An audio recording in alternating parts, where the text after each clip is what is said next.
People always ask me, hey Jared, what is it like to fly your drone professionally? And I tell them, well, it's like visiting Willy Wonka's chocolate factory.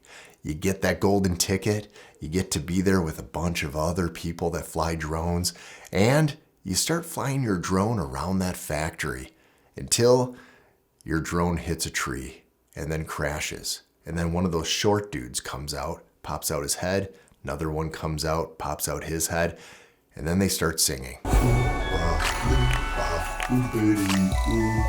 Jared crashed his drone. And then you start to freak out because you don't even know where these guys came from. But then they carry you off to Best Buy because your golden ticket is the total program. That's $170 a year. And all you have to do is pay a $100 deductible and you get a brand new drone to crash at Willy Wonka's chocolate factory. It's amazing. And everybody should get one.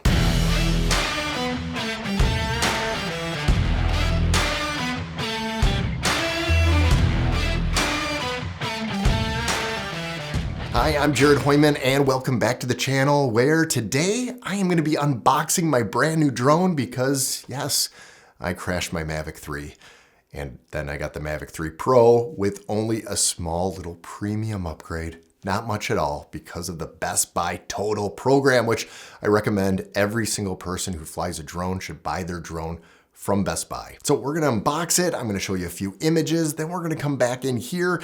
I'm gonna give you a few of my thoughts so far with the Mavic 3 Pro. And then I have something to ask you. It's really important. So I need you to stick around. So if you belong to the Best Buy Total program and you total your Mavic 3, guess what? You bring it in whatever pieces it is, and they will give you the money credit that you paid for that to the next purchase. And so with just an extra $100 outside of my $100 deductible, I picked up the Mavic 3 Pro. So I went from the Mavic 3 to the Mavic 3 Pro, and all it took was me crashing my drone. Not that I support you should crash your drone, by all means. Do not try to fly it safely, but sometimes branches happen and your drone will crash. So in my case that happened, and now I have the Mavic 3 Pro, so let's unbox this. I feel like a kid at Christmas time. Uh-oh, looks like a little damage right there. I guess I need to return this. Nah, just kidding. I'm not going to do that. The box is fine as long as everything in the box is good. So what I see here is, well, it's got the RC Smart Controller, not the Pro version, but this is a good controller. I've been using this for the last couple of years and I do like it. You got your charging bank, your batteries, and then the third batteries there, your ND filters, which if you're going to be doing some professional video, that's much needed. I use mine all the time. So let's start unboxing this. Here is the backpack. So before we open up the backpack, let's see what else is in here. And so in this little box, we have our adapters. Wow, look at that. Different countries. Wow, they give you a lot more adapters. But in all reality, I have a 3-piece charger that I use all the time anyways, so this probably won't be needed. And yes, it's the power brick. Wow, this is a lot different than the regular Mavic 3. So we have USB-C connection there for charging. Cool. Oh yes, that is the ND filter case, and it's bigger because I believe that the cameras are bigger. So yes, wow, that looks beautiful. Just shiny, gorgeous. I recommend if you are getting a drone, do the Fly More of any kind of drone package. You get multiple lenses, ND filters like this. You get also multiple batteries. And if you want a nice bag, would I use this bag? This one's a little bit different than the Mavic 3 non-Pro version. So let's move this stuff off to the side. Actually seems more compact than the old one. And maybe I would use this one. It is kind of nice. Will I travel with it?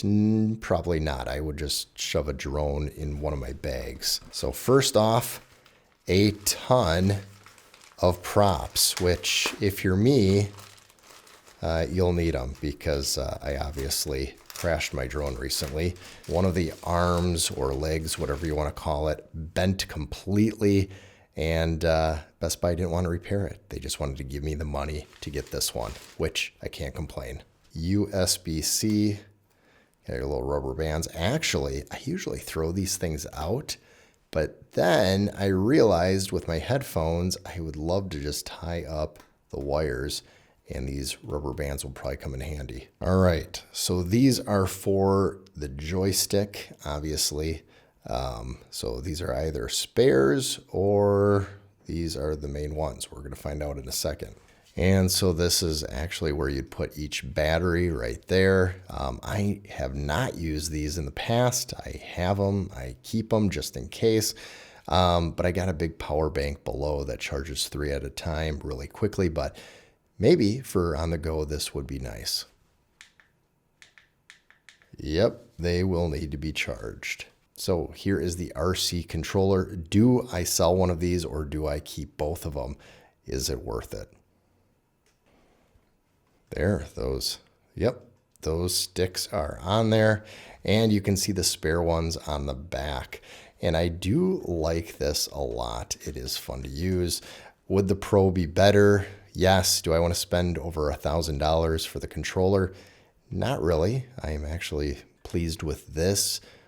Maybe eventually I'll buy the Pro version, but not today. I will say this bag actually fits and manages the drone and its accessories a lot better than the Mavic 3 regular version. The Pro version definitely does sport a better looking bag and more practical. So here is the Mavic 3 Pro. Here are my first impressions. First off, it does seem wider. I know that this is going to be bigger. The guard here is different. Looks like it has a similar latch in the back as the last one. Looks a lot different. Let's just pull it off. And first impressions, that is a ginormous front element right here. Holy cow. So I am assuming this is the main camera. This is the telephoto. I don't know. One of these is the telephoto. One is a 70mm equivalent.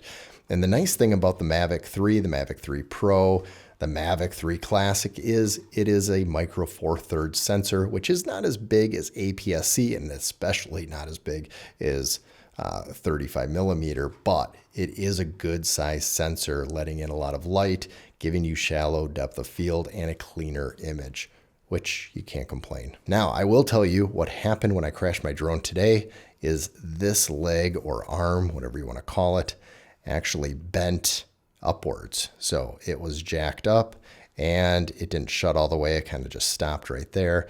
And because of that, they let me return it. This is a little bit heavier than the other one. The other one, you could get 46 minutes. I believe you are losing about 3 minutes of flight time on average, so it's about 43 minutes. Does that make a big difference when you're in flight? No, not really. Usually I'm not flying more than a half hour anyways, even when I'm doing a lot of acreages, and therefore it's not a big deal. Plus, you have 2 other batteries, so a total of 3. You're going to get enough flight time during the day, and they charge reasonably quickly. All right, this little house down here was a house I photographed today using the Mavic 3 Pro. This is the main camera right here, the micro four thirds sensor. That is a 24mm equivalent here, and so you can see the foreground and then the midground right here. There's a good amount of detail. And then we have the background going off there. So you can see there's a little bit of distance to Lake Michigan. That's right, this is Lake Michigan, Algoma. This is an awesome little town here on Lake Michigan in Wisconsin. Now, this is the 24mm equivalent, and this is the 70mm equivalent. Now, it just compressed the foreground with the background, squishing in that midground right there and eliminating more of that detail, making it look like it is a lot closer to the background, which for marketing purposes is awesome because now you are showing people it could be pretty close to Lake Michigan. You're almost on Lake Michigan. So these are the two files that we're gonna look at and edit really quick, but I do wanna show you a couple others here. This is at 70 millimeters as well. There's good compression. That is the house. And now, even though this is a good half a mile away, the church is close up, the downtown is very close up. It just looks really cool and quaint. Now we're in January and we have like zero snow. You can see some right down there, but can you imagine if this was all full of snow? It would look like a Thomas Kinkade painting. It would look pretty good, especially with this compression. I mean, look at this. We got Lake Michigan, nice little sun glare right there. Without even editing this fully, let's just pull the shadows down and a little bit of the exposure and bring up some shadows and a little bit of contrast, vibrance. This is like a quick, ugly edit. This is just to show you kind of the leverage of that 70 millimeter or the 24 millimeter. We're right in the sun. So the glare right there is actually really good because it's coming straight down. I don't see any flare coming from the sides or up above. So I would say these ND filters work really well too. This is the ND8 that I use, and usually that's my default, the ND8. And then looking away from the sun, obviously you're not going to see any glare. There's that house right there. It's not a big house, but it's all about location. The background looks good. We could up the shadows a tad. Exposure could be up. We could bring up down highlights. We can edit specifically the sky if we wanted to. Obviously, there needs to be some vibrance, some saturation. You could get a little bit more clarity. And not bad. So we're gonna go back to these two right here. So we got the 24 and we've got the 70 millimeter equivalent. So let's just do a quick edit. We are gonna bring exposure a little bit up. I'm gonna bring highlights down and shadows up a tad and play around with the whites, black, a little bit of clarity. Vibrance. Now we can get crazy. This is just going to be a very quick edit. I just want to show you the leverage that we have. And without even going much further, let's just create a pretty quick mask. So let's hit sky. And so what it does is it analyzes the sky. I'm not sure if this is going to be a good thing. Sometimes it can be. It is saying this is the sky. There's a lot of glare there. So what I could do is I could keep that as sky, and let's bring down the highlights and exposure. Do want to create a little bit more shadow. So bring down the shadow a little bit. White. And we can play around. You can play around with the temperature. We can warm it up even. And then let's look at the sensor of the 70 millimeter. So right off the bat, let's see what we can do with highlights. Wow, there's actually a decent amount of dynamic range in the highlights with this sensor. I'm not doing any kind of color filters or anything. I just want to see the dynamic range that can be done. Okay, to give you an idea, we'll show before and after. So here is the before, there is the after. So 24 millimeter, 70 millimeter, gives you a really neat look. Now you can go all out and do a complete sky replacement. I do offer a package on my website, visibletour.com, where you can purchase it for a very small price, and then you have stock footage of skies that you can place over here. Don't judge me on my editing because usually I take a lot more time. I just wanted to see what kind of dynamic range I could get out of these two sensors, the 70 millimeter and the 24. And I will tell you, boy, that 70 millimeter is great. These weren't the best pictures of the show because of direct into the sun. there's just better times of the day to shoot. But for what I did enjoy it. I love that look. I will be shooting a lot at that 70mm equivalence. So if you have the Mavic 3 and you are thinking about, should I upgrade to the Mavic 3 Pro? Well, there isn't a huge upgrade except for that 70mm. There might be a few other little things with it, but that honestly is the biggest thing when it comes to this drone. But if you bought it at Best Buy and you have the Mavic 3 and you have the Total program, wink. And no, I did not do that on purpose. That is not my intent. I actually try to fly safe all the time. But in Wisconsin, in the winter, we have a lot of trees and we have a lot of branches and we have a lot of glare. And unfortunately, I do rely on that obstacle avoidance once in a while. I was trying to get a nice shot really close and all of a sudden it nicked a branch I couldn't even see, even from looking at it. And it nicked it and then it hit all the ugly branches on the way down. And then the Oompa Loompas came and I got a new drone. So here's the thing that I need help with.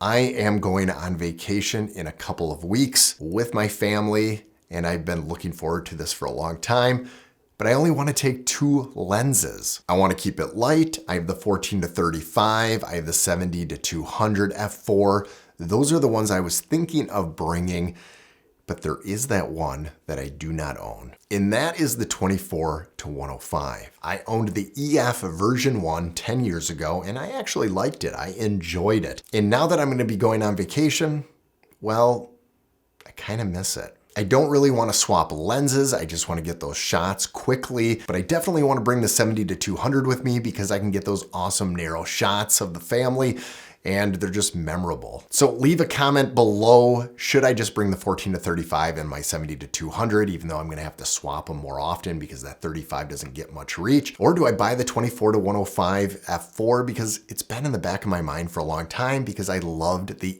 EF version. And if you haven't already, please like, subscribe, and check out one of these videos over here. You'll like them.